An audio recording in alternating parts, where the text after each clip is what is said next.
Otep à tous, bienvenue sur la chaîne des panafricanistes par essence, par conviction et par excellence. Celle des citoyens kémites par nécessité et obligation de combat. Nous sommes une chaîne qui n'est guidée que par nos ancêtres et rien que par les ancêtres qui appartiennent à l'égrégore du monde noir. Par conséquent, nous ne croyons en aucun Dieu venu de l'étranger. Toutefois, cette vidéo n'est aucunement destinée à inciter à la haine ou à la violence, car nous menons un combat qui est d'abord et avant tout spirituel, intellectuel et démocratique.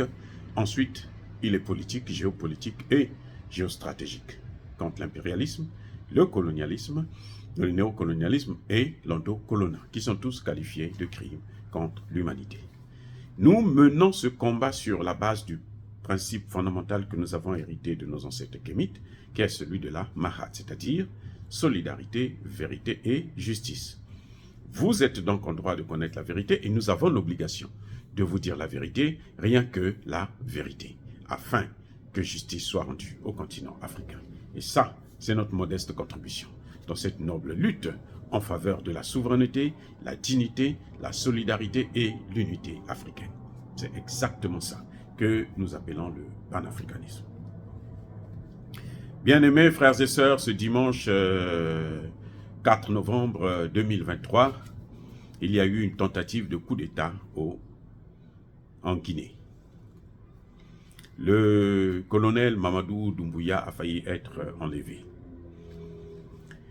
Il y a eu tentative aussi d'évasion, d'exfiltration du capitaine Dadis Camara, l'ancien président de la Guinée, et deux de ses proches collaborateurs ou amis, c'est-à-dire, on parle d'un certain Keboro et de Pivi. Dadis Camara a été retrouvé, rattrapé, ramené donc, dans son lieu d'incarcération, et Keboro aussi, c'est pareil. C'est Pivi qui reste toujours dans la nature. Et on accuse d'ailleurs le fils de Pivi d'être à l'origine à la tête de ce commando qui a fait évader son père et ses amis. Mais ce coup d'État, cette tentative, n'est pas loin de la situation du Sahel. C'est-à-dire que c'est pour ça d'ailleurs que j'en parle. Cette tentative de coup d'État est liée avec la situation globale dans le Sahel. Pourquoi je dis ça? Déjà, les médias guinéens eux-mêmes nous font comprendre que, en fait, ce n'est pas l'évasion de Dadis Camara.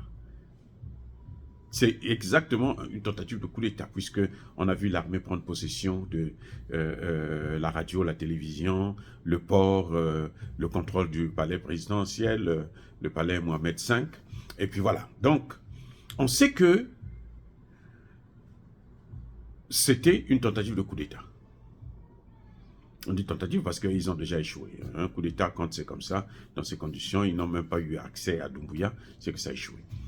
Et moi, je n'exclus pas l'hypothèse de la participation de Dadis Camara. Dadis Camara a été un chef d'État, c'est un ancien chef d'État, qui lui-même était venu au pouvoir à la suite d'un coup d'État, qui a été victime d'un coup d'État aussi. Donc, il connaît ce qui se passe, il connaît les services de renseignement, il connaît l'information, il connaît comment... Il a même des gens qui sont toujours fidèles à lui dans cette armée. Oui. Mais bon, c'est dommage qu'il veuille revenir encore au pouvoir alors qu'il était là, il n'a rien fait de particulier. Hein, en dehors des grossières insultes et tout machin, non. Mais nous voulons l'évolution. C'est vrai qu'il était seul, pratiquement contre tous, hein, en Afrique. Et ça, c'est ce qui fait, c'est d'ailleurs ce qui a fait l'échec de Laurent Gbagbo. Il était seul. Quand tu es seul, tu ne peux pas tenir. Aujourd'hui, le Sahel résiste parce que vous avez des pays, 4 pays, c'est-à-dire le Mali, le Burkina, le Niger et la Guinée. Donc, ça fait que c'est plus facile. Mais le problème de la Guinée, c'est le fait d'avoir sauvé ses frères maliens et burkinabés et même nigériens. La Guinée a mis à sa disposition son port. Oui. La Guinée a annulé en quelque sorte les sanctions contre le Mali, le Burkina Faso et même le Niger. La position de la Guinée a, si vous voulez, détruit la CEDEAO. La position, parce que la Guinée n'était pas concernée par les sanctions, mais la position de la Guinée a manifestement a fait perdre de la valeur aux sanctions contre le Mali et même contre le Niger. Et on a vu la position de Mamadou Doumbouya aux Nations Unies. Il était à l'Assemblée Générale des Nations Unies. On a vu la position. On a vu son discours. Son discours, vous prenez le discours de Mamadou Doumbouya, vous prenez le discours du ministre burkinabé, vous prenez le discours du ministre des Affaires étrangères du Mali, qui a parlé aussi au nom du Niger, vous verrez que les 4 pays sont sur la même longueur d'onde. Eh oui, les 4 pays sont sur la même longueur d'onde. Et les 4 pays sont gouvernés par des militaires. Des militaires révolutionnaires, des militaires qui ne veulent plus encore se laisser faire. Et vous avez d'ailleurs vu l'accueil de Doumbouya à son retour, comment la population l'a accueilli en grande pompe, parce que c'était un vainqueur, c'était un héros. Et ça ne plaît pas à la France-Afrique. Ce que Doumbouya a fait aux Nations Unies, là, c'est fini. Les Guinéens ne sont plus des France-Africains. Non, c'est-à-dire que Doumbouya a sorti la jeunesse guinéenne de ce complexe des Occidentaux, de ce complexe de l'OTAN, de ce complexe des pays de la France et des autres. Et ça a un prix. Le prix, c'est un coup d'État pour le faire partir de là et mettre un larbin à la tête. Et ce serait très dommage, à mon avis, que Dadis Camara rentre encore dans ce cadre-là. Lui qui n'était pas obligé de venir assister à son procès. Non, il n'était pas obligé. Il pouvait rester au Burkina Faso, il était réfugié. Il pouvait rester là-bas. Mais il a préféré revenir chez lui. C'est parce qu'il a voulu qu'il y ait la paix. Alors, rentrer encore dans ce genre de comportement. Quand on sait que Doumbouya est sur la bonne ligne, en tout cas jusque-là, Doumbouya est un panafricaniste. Nous, ce que nous voulons, ce n'est pas un président qui va tout de suite venir nous régler le problème de pauvreté. Non, tu ne peux pas. Personne ne peut le faire. Même si vous prenez Emmanuel Macron, là, vous le mettez à la tête de nos pays. Ce qu'il sait, je serais très, très, très content d'ailleurs. Parce que lui, il a envie même de s'arracher la peau. Si vous le mettez là, vous allez voir qu'il va échouer. Parce que ce que les Occidentaux ont fait, le fossé qu'ils ont creusé en Afrique est très, très, très profond entre la pauvreté et le développement. Donc, pour nous sortir de là, il faut plusieurs années. Il faut un travail intense. Nous, ce que nous voulons, c'est que ces dirigeants-là puissent commencer. Comme le Mali est en train de faire, le Burkina, le Niger aussi est en train de venir sur la même longueur d'onde, et la Guinée. Ce que nous voulons, c'est ça. D'abord, notre souveraineté. Et puis maintenant, on va commencer nous-mêmes à régler nos problèmes de pauvreté. Parce que ce n'est pas à eux de venir nous dicter comment nous allons nous en sortir. Parce qu'ils n'ont aucun intérêt à ce que nous puissions nous en sortir. Ils n'ont aucun intérêt. Les Occidentaux n'ont aucun intérêt à nous voir nous émanciper, à nous voir émerger. Ce n'est pas possible. Donc, c'est à nous de le faire. Mais nous, on ne peut pas le faire si nous sommes toujours liés à ces gens-là, si nous sommes toujours les colonies de ces gens-là. C'est pour ça que court-circuiter le mandat, la transition de Doumbouya, ce serait ramener la Guinée au point zéro, au commencement. Ce serait ramener la Guinée dans les mains des Occidentaux. Et pour s'en sortir, ça va être encore difficile.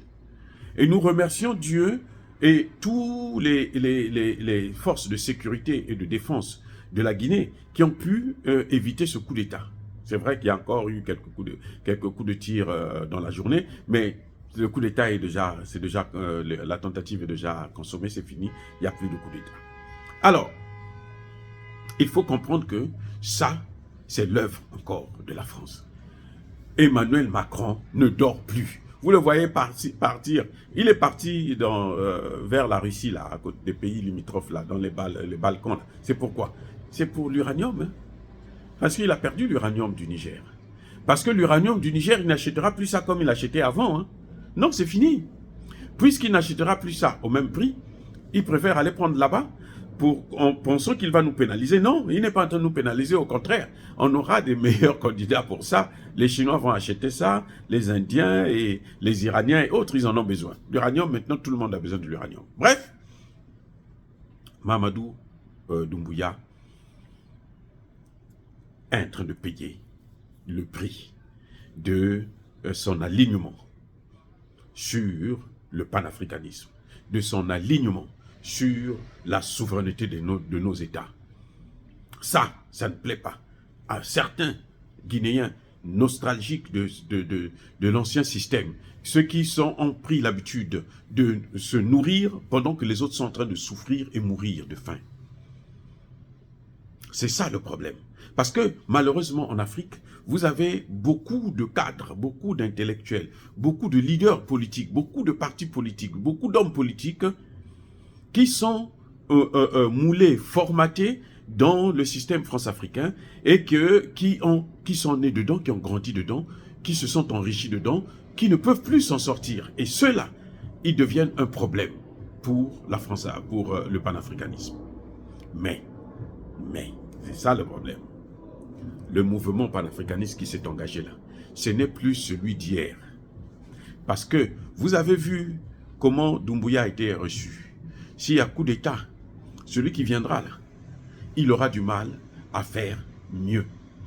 Il aura du mal à gouverner. Oui, il va tuer encore beaucoup de gens. C'est pour ça que moi je trouve quand même anormal. Parce que nous avons écouté les discours d'Addis Camara. Il n'était pas si mauvais que ça. Il voulait aussi la souveraineté de son pays. Mais Dadis Camara était seul dans la sous-région. Seul. Quand tu es seul, c'est difficile. Doumbouya, aujourd'hui, peut s'en sortir parce qu'il sait qu'il va bénéficier du soutien du Burkina Faso, du Mali et du Niger. Pareil pour le Mali, le Niger et autres. Et je crois que Doumbouya devrait... il est grand temps pour lui d'adhérer à l'alliance du Liptako-Gourma. Pour qu'ensemble, ils puissent avoir une même monnaie. Parce que c'est là le nœud fondamental pour les 3 autres pays là, de l'Alliance du Sahel. Ça, c'est très important. Comme lui, il a déjà une monnaie, il a déjà l'expérience de la gestion d'une monnaie, ils peuvent travailler avec cette monnaie d'abord et puis mettre en place une monnaie commune pour les 4 pays. Et puis petit à petit, on va commencer à évoluer, grandir. Dire cela, c'est inciter à la haine ou à la violence. Non. Dieu merci qu'il n'y a pas eu de mort pour l'instant. On ne compte aucun mort. Et j'espère que tout va rentrer dans l'ordre totalement, sans qu'il y ait effusion du sang. Encore une fois de plus, bien-aimés frères et sœurs, soyez bénis. Je persiste et je signe. Soyez abondamment bénis par le Dieu des Kémites et par nos ancêtres angélisés. Mais que tous ceux qui persécutent le continent africain le pillent ou le déstabilisent, qu'ils soient noirs, blancs, chinois, arabes, indiens, juifs, qui qu'ils soient punis, maudits, foudroyés, neutralisés, écrasés, effacés par ce Dieu des Kémites et par nos ancêtres angélisés. Vive l'Afrique éternelle, j'ai dit et j'assume.